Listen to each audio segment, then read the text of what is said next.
राधे राधे भक्तों, आज हम उस विषय पर चर्चा करने जा रहे हैं जो हर सांसारिक व्यक्ति के मन में कभी न कभी जरूर आता है, और वह यह है कि क्या मृत्यु के बाद हमें उसी परिवार में दोबारा जन्म मिलता है क्या?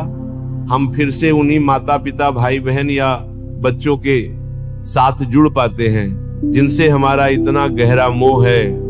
ये प्रश्न सुनने में तो बहुत साधारण लगता है, पर इसका उत्तर जानकर आपके पैरों तले जमीन खिसक जाएगी, क्योंकि शास्त्रों का सिद्धांत और कर्मों की गति इतनी सूक्ष्म है कि उसे समझ पाना हर किसी के बस की बात नहीं है। देखो लाला, ये जो तुम जिसे अपना परिवार कहते हो, जिसे मेरा घर, मेरा बेटा, मेरी पत्नी कहते हो, ये सब कर्मों का लेन देन है जिसे क्षणानुबंध कहते हैं। ये एक ऐसा जाल है जिसमें जीव फंसा हुआ है और उसे लगता है कि यही सत्य है, पर सत्य तो कुछ और ही है।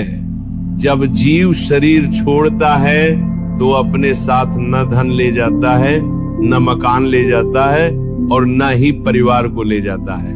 वह ले जाता है तो सिर्फ अपने कर्म और अपनी वासनाएं। अब बात करते हैं कि क्या उसी घर में जन्म मिलता है? तो संतों की वाणी और गरुड़ पुराण जैसे शास्त्र कहते हैं कि यह संभव है, पर यह किसी वरदान की तरह नहीं बल्कि एक बंधन की तरह होता है। बहुत ध्यान से सुनना, अगर किसी व्यक्ति का अपने परिवार में बहुत अधिक मोह है और वह मरते समय केवल अपने बच्चों के बारे में सोच रहा है या अपने घर की तिजोरी के बारे में सोच रहा है या अपनी पत्नी के बारे में सोच रहा है, तो शास्त्रों में कहा गया है अंत मति सो गति, यानी अंत समय में जैसी मति होगी वैसी ही गति होगी। अगर मरते समय मन घर में अटका रह गया तो हो सकता है कि वह जीव उसी घर में दोबारा जन्म ले ले, लेकिन रुको, खुश मत होना, क्योंकि जरूरी नहीं है कि वह जन्म इंसान के रूप में ही मिले। अगर मोह बहुत ज्यादा है और वासनाएं भोगने की है तो हो सकता है कि वह जीव उसी घर में कुत्ता बनकर पैदा हो जाए। आपने देखा होगा कि कई बार घर का पालतू कुत्ता घर के मालिक की तरह व्यवहार करता है या घर के बच्चों से बहुत प्यार करता है, तो हो सकता है कि वह पूर्वज ही हो जो अपने मोह के कारण उस घर की चौकीदारी कर रहा है, या फिर छिपकली बनकर उसी दीवार पर चिपका रहे जिसे उसने बड़ी मेहनत से बनवाया था, या फिर चूहा बनकर उसी अनाज को खाए जो उसने जमा किया था। ये मोह की गति बहुत खतरनाक है लाला, इसे प्रेम मत समझो। ये बंधन है जो तुम्हें बार बार उसी कीचड़ में घसीट कर लाता है। दूसरी स्थिति यह होती है कि अगर किसी का किसी के साथ बहुत गहरा हिसाब किताब बाकी है, मान लो एक पिता ने अपने बेटे के लिए बहुत पाप किए, बहुत अन्याय से धन कमाया और बेटे को सुख दिया, तो वह पिता उस बेटे का क्षण हो गया। अब उस क्षण को चुकाने के लिए वह पिता उसी बेटे के घर में बेटा बनकर आ सकता है या पोता बनकर आ सकता है, और तब तक वहां रहेगा जब तक उसका हिसाब चुकता न हो जाए। आपने देखा होगा कि कई बार बच्चा पैदा होता है और बहुत बीमार रहता है, माता पिता का सारा धन उसकी बीमारी में लग जाता है और अंत में वो मर जाता है। ये क्या था? ये वही पुराना लेन देन था। वह जीव अपना कर्जा वसूलने आया था, और जैसे ही हिसाब पूरा हुआ वह चला गया, तो जिसे तुम अपना सगा संबंधी मानकर रो रहे हो वह तो एक यात्री था जो अपनी वसूली करने आया था। इसलिए संतों ने कहा है कि ये संसार एक सराय है, यहाँ कोई किसी का नहीं है, सब अपने अपने कर्मों के भोग भोगने आए हैं। अगर तुम ये सोचते हो कि मैं मरकर फिर से अपनी पत्नी का पति बनूंगा या अपने बच्चों का पिता बनूंगा, तो ये तुम्हारी मूर्खता है, क्योंकि प्रकृति का नियम है परिवर्तन।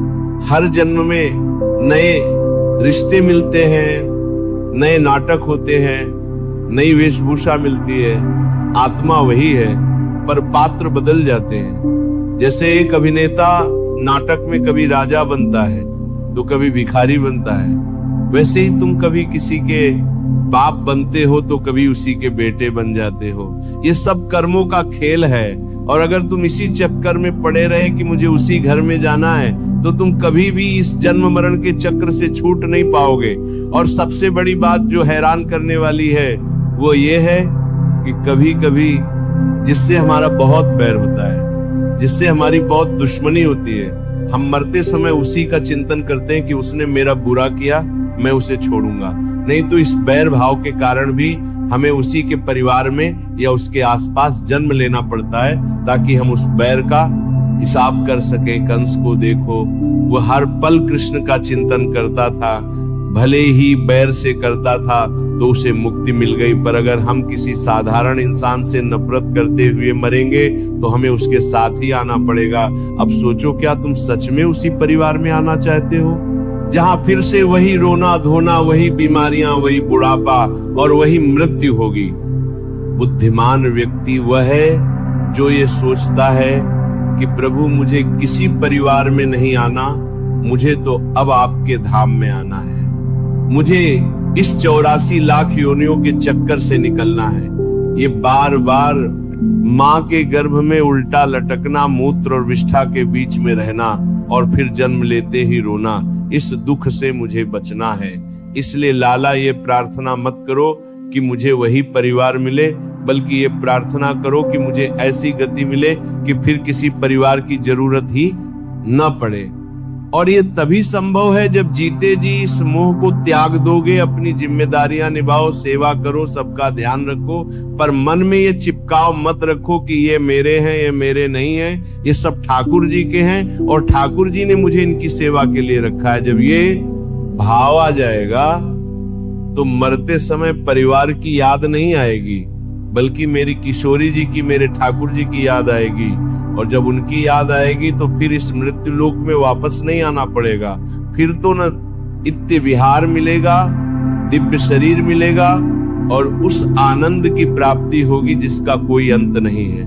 तो आज से ये गांठ बांध लो कि ये जो मैं और मेरा का खेल है ये बहुत खतरनाक है, ये तुम्हें नीचे ले जाएगा। अगर तुम चाहते हो कि तुम्हारी दुर्गति न हो तो नाम जप करो, राधा नाम का आश्रय लो, क्योंकि नाम ही वो अग्नि है जो तुम्हारे पुराने कर्मों के बीज को जलाकर राख कर देगी। और जब कर्म ही नहीं बचेंगे तो फिर जन्म किसका होगा? फिर तो जीव मुक्त हो जाएगा, आनंद में लीन हो जाएगा। इसलिए इस भ्रम में मत रहना कि मेरा परिवार मेरा साथ देगा, शमशान तक सब साथ देते हैं, उसके आगे की यात्रा तुम्हें अकेले ही करनी है, अपनी पोटली खुद ही ढूंढनी है। इसलिए अभी समय है, चेत जाओ, नाम जपो और इस मोह की रस्सियों को काट डालो, ताकि जब आंख बंद हो तो सामने यमदूत नहीं बल्कि मेरे प्रियतम खड़े हो और वे तुम्हें अपनी बाहों में भर ले और कहे कि आजा लाला, बहुत भटक लिया, अब अपने असली घर चल। यही जीवन का लक्ष्य होना चाहिए, न कि उसी कीचड़ में दोबारा लौटना। राधे राधे।